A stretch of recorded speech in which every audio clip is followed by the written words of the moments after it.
हाय छोड़ो हरे कृष्ण बोलो जय Jagannath welcome to my channel life of Rajendra आ गोटे मिनी ब्लॉग को स्वागत करिया। बर्तमान आम बारगढ़ स्टेशन में अच्छु। बारगढ़ स्टेशन सब चलुची देखो भाई सकालटा केते सुंदर लगुच भल पवन यहाँ बारगढ़ स्टेशन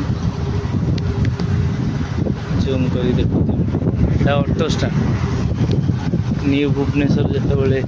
ऑलरेडी एक्सप्रेस रही स्थिर हो जाइए जेहेतु इनाग्रेसन होनी गाड़ी रही गाड़ी इनाग्रेसन है रही ये स्टेशन ठार से स्टेशन में अधिक लोग जमा हे यातायात बेस केते आंब हो देख बारगढ़ स्टेशन ये गछ मानकर कौन दोष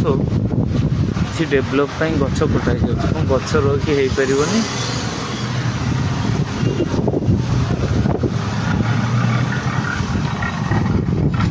काम चली बर्तमान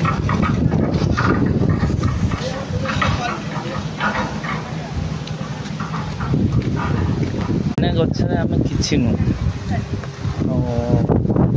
गछ लगातु जीवन बचातु मोर समस्त अनुरोध गोटे गोटे गछ समस्ते लगातु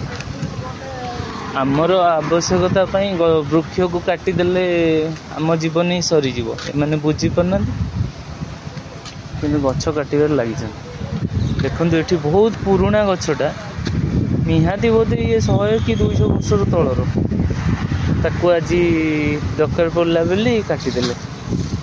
ट्री सेव लाइफ मु समस्त को रिक्वेस्ट कर गछ काटू ना।